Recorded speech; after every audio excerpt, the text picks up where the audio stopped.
It's your boy Alpha Cleveland, Cleveland, and Sexy, and of course, stars Power Book 4. Tommy's back, season 2, episode 1. We are here, and of course, we have to talk about first the dumbest person in power history. That boy named Jenard. Of course, the leader of treason, the worst name you can ever put as a group.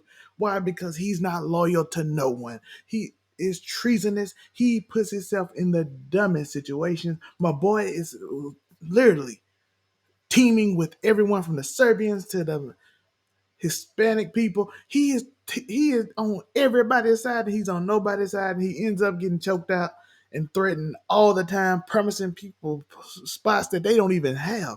My boy is dumb. Let me know the dumbest thing you thought Jenard did in this episode, because I can name four or five. I can name 4 or 5 dumb things Jenard did in this episode, but I want to know what's the number one dumb thing Jenard did in this episode. Literally the dumbest character. As I said, it is your boy Laughers and May in a different spot. Happy to see y'all. Let's get ready to get this show started. I thank y'all for watching. We about to get into it.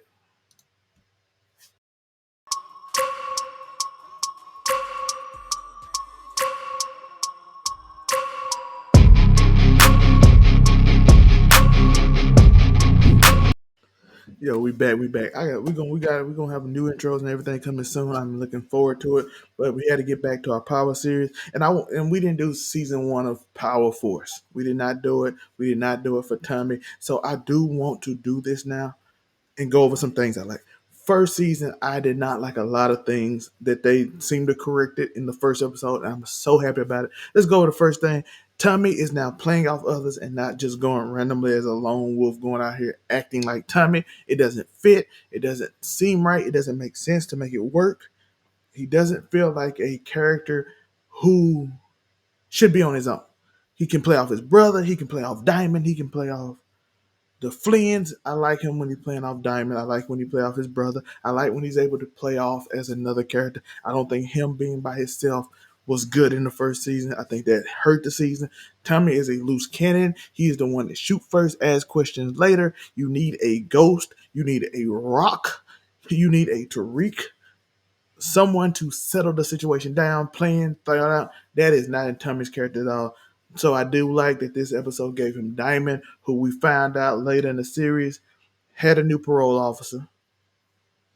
He got the parole officer because the old one got caught working for CPI, which is his company.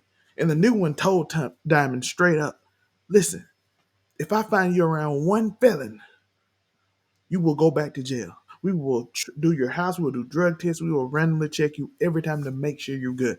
And I appreciate that. Why? Because now it makes him lean on Tommy. Tommy is important to him now. Because he has to lean on Tommy, but he's also the one that can calm Tommy down. Darnell, JP, I expect them to calm Tommy down. But I do love that now he has to depend on Tommy, and Tommy also has to depend on him, because Tommy out here just y'all know, yeah. Tommy out here just murking people, man. He out here murking people. Stop the violence campaign that y'all saw in the thumbnail. He's ending these people.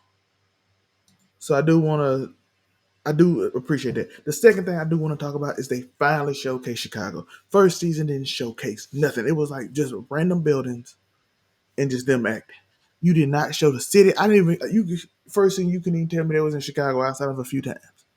They didn't show stores. They didn't show landmarks. They didn't show nothing. It was just like, oh, they's back in New York. No, they showcase things. The original other powers can get away with it because they already had it set up from the original power. This is like, show me Chicago, and that's not just another place in New York again that y'all just randomly shot.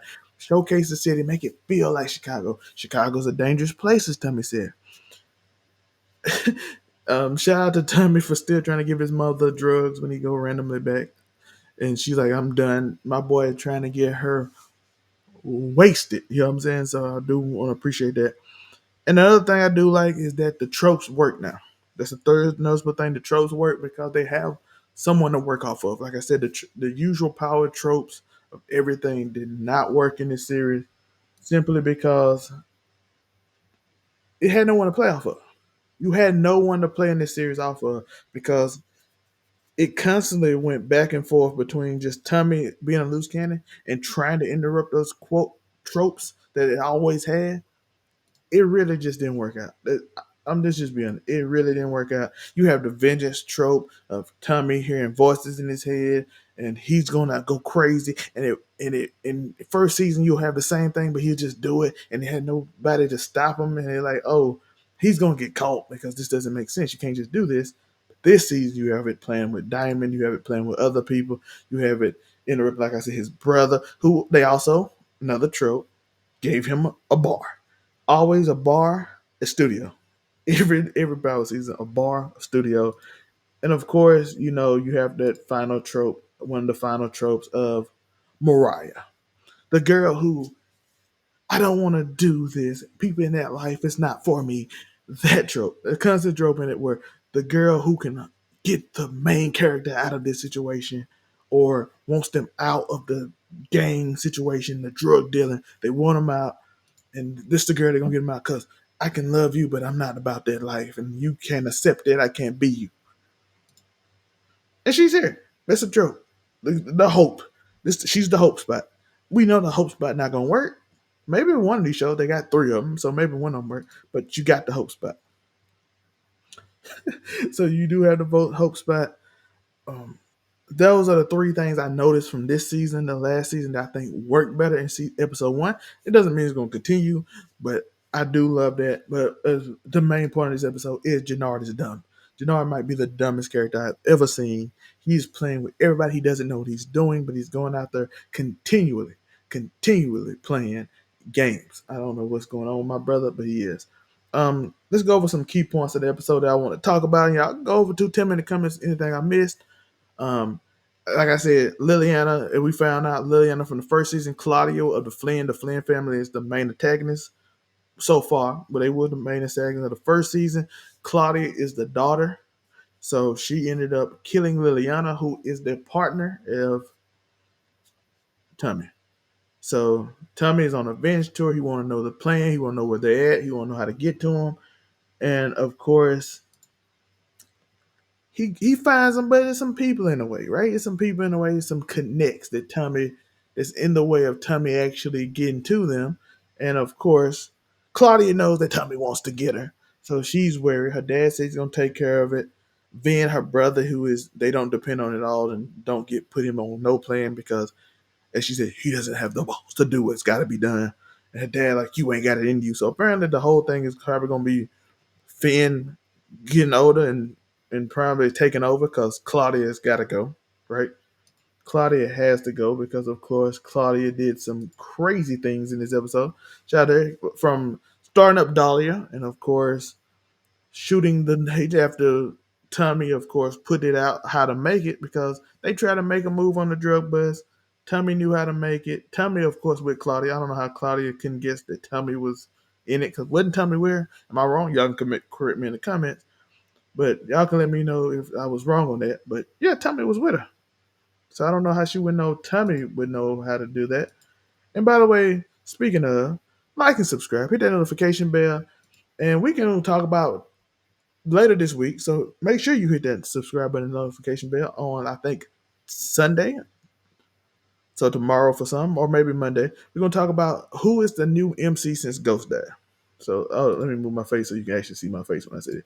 We're gonna talk about who is the number one MC when Ghost died. So we're gonna go over that. So be there, like and subscribe, hit that notification bell, all of that. And I got a list of why Tariq, Kanan, Tommy, who is the real main character, and we got a little surprise on who I might think is, but we don't know. But of course, we have the disagreement between CPI and Treason now. The brothers are broken up. Diamond, the smarter brother. Of course, you have Jenard, who is kind of the Tommy in this situation. He's kind of Tommy. He's Tommy-ish, I would say. Except for he's not as experienced as Tommy. He wasn't trained like Tommy. Diamond was in jail, so he didn't get the same thing. He just think he can make the boss moves, and he also, as you can see, gets choked. Was getting choked for a trip. Constantly making deals with the Serbians, with the Hispanics, with Claudia, and everybody. This man got deals with everybody. And as he told his boy, we don't have the product, the blocks, or the bodies to get anything done. But he do got Adriana, which I think it. Am I wrong? Because it's confused me. Wasn't Adriana Diamond's girl, and she ended up sleeping the boxer? What didn't she end up sleeping with him? Like she slept with him in this episode. It was insane. But again, you have a bunch of tropes. I actually did enjoy this episode. I enjoyed it. It gave me more hope for this season. It gave me it gave me a lot of things I want to think about. I'm looking forward to. Hopefully, we get to see more of Chicago. As we know, Chicago is a violent city. Things can happen. A reference from Tommy in the episode in which he's talking about taking out the two connects, the Serbians and the Mexicans, and he's like he's gonna be the kingpin because his goal is to be the kingpin. He's gonna run the city, and he's trying to convince Diamond to be with him. But and Diamond is trying to hold him in, but Diamond is don't really know him like that. So you get the end of the episode when she's starting a war because of course you can't control this dude. This dude is insane.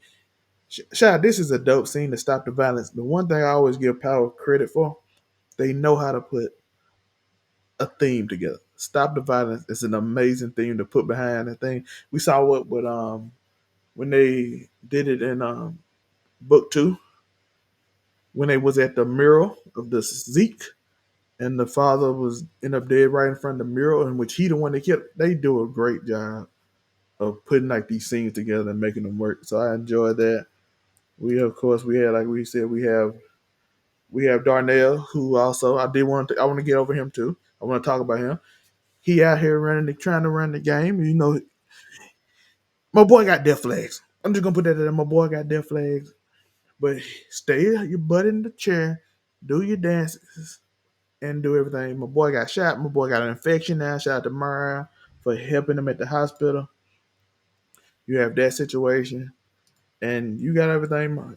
So you have him in trouble. He's gonna do the dances to tell people how to do drugs in this new social media age. Also, another trope that I didn't get a chance to talk about much because we saw even in book two, using social media to do sell drugs and do things. But using social media is now the wave that they're trying to swerve into the new thing to make it different from the original Power. And I'm interested. I'm seeing how I'm gonna see where they're gonna go with it. So they do this. They do the tropes that make them popular the same way Law and Order do and all those shows do to keep the shows popular, but they're also trying to make it interesting. I'm interested to see how it works. Again, to me, you have to keep a diamond. You have to keep JP. You can't kill them all because, again, I don't think Tommy can hold a show on his own without having that control character. But let me know. I do want to say this before I end. I absolutely adore how ruthless my boy Jason is, aka Tommy. He is ruthless this season. He is at it. You need that cooling head. I am here for it. CPI all day. Getting rid of treason. You know, Rio. You know what I'm saying? You got all these people, man. I'm looking forward to it. Claudia is crazy. All that stuff. Remember to like and subscribe, hit that notification bell. And you might not know who we are. We over on there now, but soon you will. But until then, it's Who are these niggas?